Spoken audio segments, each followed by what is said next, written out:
it's interesting, man. This dynamic and so it's really made me look at myself. What kind of friend am I? What kind of friend are you? Are you a conditional friend? Are you a fair weather friend? Are you a friend to somebody that only thinks, speaks, talks like you? Now, all that being said, I know and understand that as humans, we are tribal. I get that. Why? I guess my grid as I'm growing healthier emotionally, why can't I get along with other tribes? Why can't I seek to understand the perspectives of other tribes out there that may think, God forbid, may think differently than me? What kind of friend are you? What kind of friends do you want? Are you the kind of friend that you want?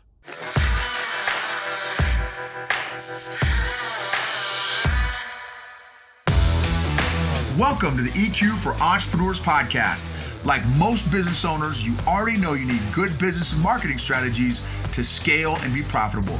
But at some point, you've hit the dreaded wall where you feel stuck and frustrated.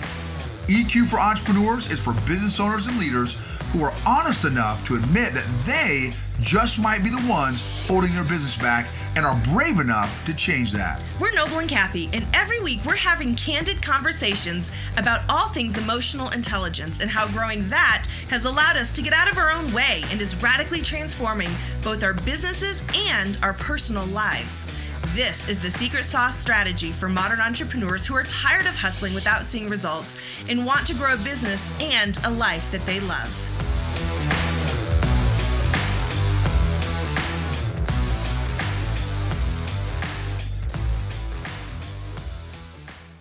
Hey, entrepreneurs, leaders, and influencers.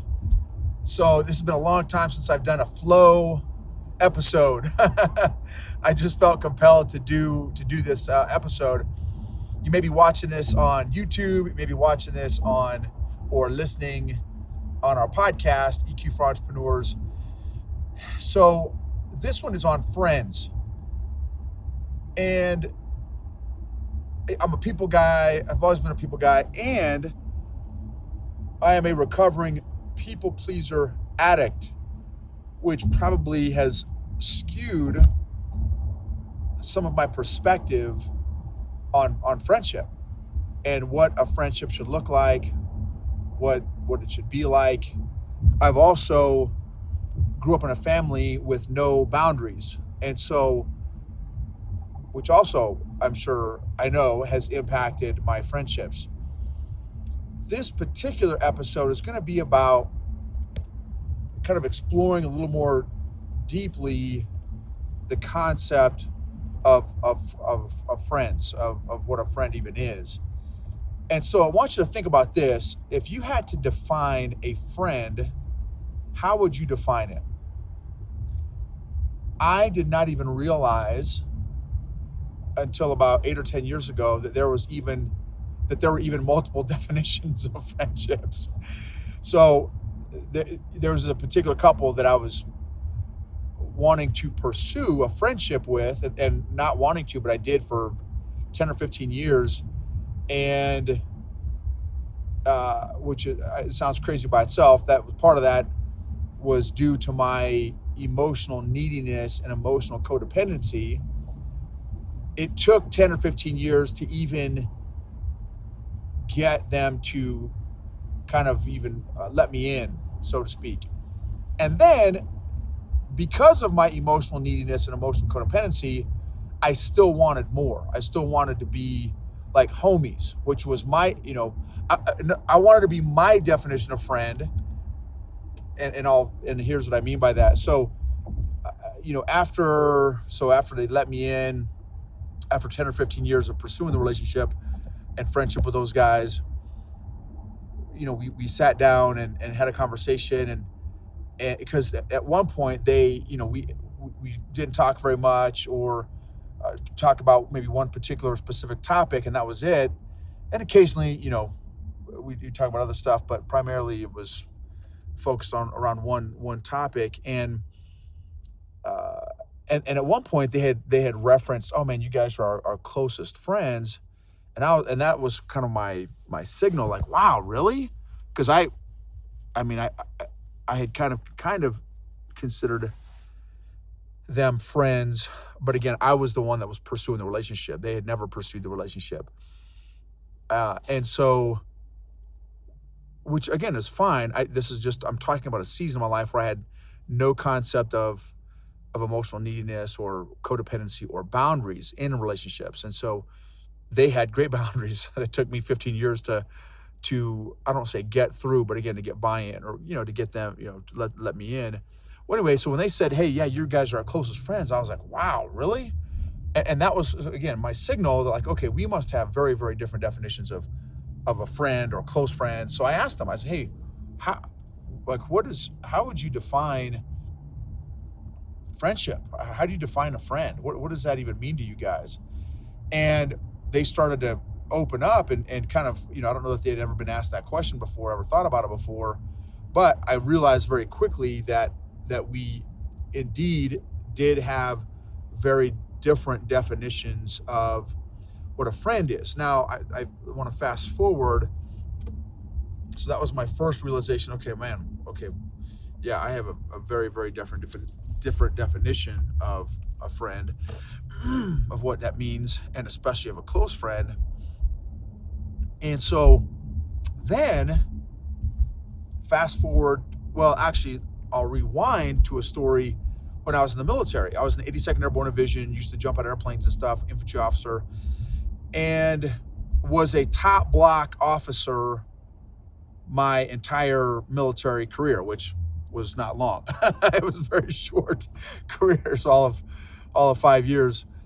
And so, but during that short time, I was a top block officer, and that for civilians probably is not going to mean anything, but officers are ranked within all the officers in a military unit, in a battalion, in a brigade.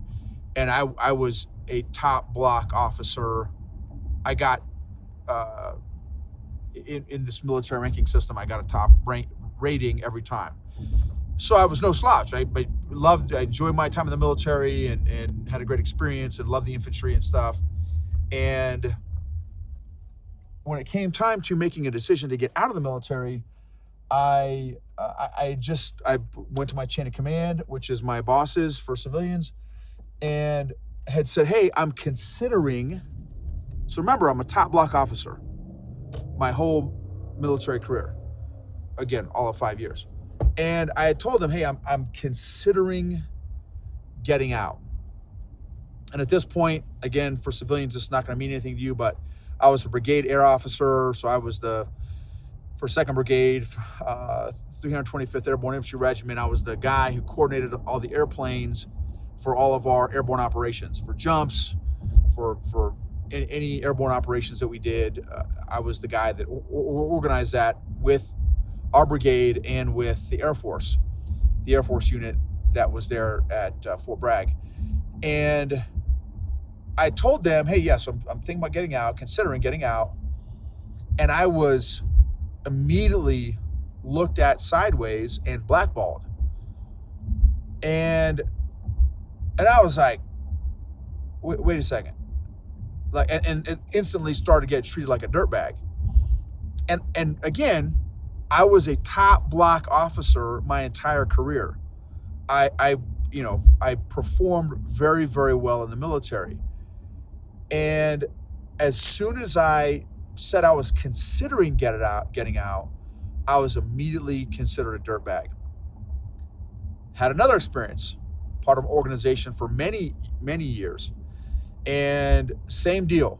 Had started to grow emotionally, started to become aware of some things where I started to think very differently than the common allowable thought process in this particular organization. And as soon as I expressed and verbalized my thoughts that were very different as a result of my emotional growth journey, almost immediately blackballed. It took them a few months, but almost immediately blackballed. And I have been a contributor to this particular organization for over 2 decades. over 2 decades. Well, let's call it. I had been a part of the organization for over 2 decades, but a contributor, a very big contributor to the organization for over 15 years. So a decade and a half of contributing to the overall organization, not just my particular organization, but the bigger organization. And as soon as I expressed differences of thought and opinion with how things were being done, immediately blackballed. And these are relationships that I had invested in for, again, 15, 20 years, 2 decades. And boom, started to think different, boom, instant dirtbag, blackballed. And all these people I would have absolutely considered friends. You know, many of these folks. And again, same with the military. And then I do jujitsu with a buddy of mine. So a buddy of mine is jujitsu. He's been a fireman, a high-speed fireman for at least 8 years. And all these of the 8 years, he has been at the busiest fire station in the city and one of the top 10 busiest fire stations in the country. So this dude, I think he said he has run, their station averages 7,000 to 8,000 calls a year, which I don't know anything about being a fireman, but that's a lot of calls. And he's been at one of the busiest stations in the country for 8 years. Right? No sleep till Brooklyn, sacrificing, not seeing his family very much, smoked when he's with his family. And he recently said, "Hey, Noble, talk to my wife and we got a little kid, 2 years old, and I told my fire station that I'm out. I want to do something else. I want to go hazmat or something else." So the guy has proved himself. 8 years, he's a stud fireman. Stud, got the t-shirt and the whole outfit. He tells his crew that he's, because he wants to spend more time with his family, his wife, his daughters, his kids, that he wants to kind of get another job that is kind of slower pace. And boom, same dynamic, man. They all, "Oh, dude, I can't believe it." Because he's a younger guy. I say younger, he's probably 30-ish, plus or minus, and maybe early 30s. And they're like, "Dude, you're a weak sauce. I can't believe it. I can't believe you, leave us like this. And, I can't believe you, And it's like, and of course, because of all my experiences with quote unquote friends, people that say they're friends, just again, try thinking different or try having different core values or, and let's see how what your friends, who your friends really are. And, of course, then in the country right now, the way it's nuts, but man, I have family members. Listen, I have family members that will crucify you if you think differently than they do. I'm not talking like, "Oh man, can you elaborate a little bit more? Can you kind of help me understand your perspective?" None of that. They will, if you say the sky is green when they think the sky is blue, or you say the sky is blue when they think the sky is green, their first response is to throat punch you verbally. They will verbally assassinate you. This is family, y'all. Family. So it's interesting, man. This dynamic and so it's really made me look at myself. What kind of friend am I? What kind of friend are you? Are you a conditional friend? Are you a fair weather friend? Are you a friend to somebody that only thinks, speaks, talks like you? Now, all that being said, I know and understand that as humans, we are tribal. I get that. Why? I guess my grid as I'm growing healthier emotionally, why can't I get along with other tribes? Why can't I seek to understand the perspectives of other tribes out there that may think God forbid, may think differently than me. Another perspective, man, when I grew up in a small farming community, we weren't farmers. My dad was the town doctor, but a farming community of 1,000 people. We had one yellow flashing light. We had one cop who always stayed 60 years old, and one pizza joint, one grocery store, one gas station, and that was it. It took me 5 minutes to ride across town on my little BMX red bike. And man, the first time I traveled overseas, you want to talk about opening the eyeballs. I thought, right, the world revolved around my little town in Illinois, Podunk, Illinois, soybeans and cornfields and wheat and that kind of thing. And man, when you travel, you realize the world does not revolve around you. And I want our daughter to be a global citizen, but I also want her to understand what a friend is, and obviously have the freedom to develop her own definition of a friend. But there are some qualities about what I've defined as a true friend that I think are important that she needs to understand. So anyway, I guess that's the thought is like, what kind of friend are you? What kind of friends do you want? Are you the kind of friend that you want? This is another big thing I found in friendships. A lot of friendships have expectations that have not been communicated. Do you have expectations in relationships and your friendships that you have not communicated? And you find yourself getting upset or disappointed only to find out, oh, well, snap, I've never actually communicated these expectations to my quote unquote friend.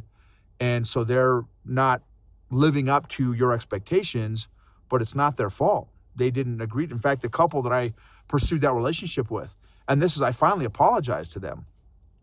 I said, look, I'm sorry for pursuing this relationship with you guys, this friendship with you guys that you guys never agreed to. You never signed up to be my friend. You never agreed to be my friend. You never signed on the dotted line that you're going to be my quote unquote friend, my definition of friend. They wanted one particular relationship, was kind of just focused around business, and that's fine. That's totally fine. I never gave them the freedom to do that because, again, I didn't understand boundaries in a relationship. So now I want to be the kind of friend that I want, and that's someone that has similar core values as mine. Do they have to be the exact same as mine all the way across the board? No, but I'm sure similar core values. And I want them to have the freedom to have differing opinions and for me to still love them and not think that somehow I feel the need to assassinate somebody verbally because they don't think like me.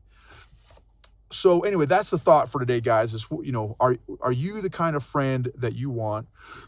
Have you expressed the expectations that you feel like you want to have in a friendship? And how can you improve? How can you be a better friend? How can you be a more intentional friend in relationships? So I encourage you, write that down. Maybe write down what are some of your expectations of a friend too. So not only define a friendship, but write down what expectations you have in a friend. And then also, like an inner circle friend, what are you looking for in a trusted advisor, kind of, so to speak, inner circle friend? What are some qualities or characteristics, and how is an inner circle friend different than maybe a regular friend? So just some thoughts to think about. Hopefully those thoughts, maybe encourage you in some way to look deeper into the relationships that you have. Are you a friend to your spouse? What kind of friend are you to your spouse? Do you treat your spouse differently or hopefully better than a friend? That's another thing I've failed at too over the years on occasion, where I've treated my friends, my inner circle friends, better than even my spouse, which is not right or healthy. So anyway, hopefully some of these thoughts helped out. And remember that emotionally healthy people help heal other people emotionally. Emotionally healthy people help heal other people emotionally. Thank you for listening. Thank you for sharing. Thank you for rating. Thank you for reviewing. Really appreciate it. If you feel this has encouraged you, please tag a friend or share this episode with a friend that you feel might encourage them as well.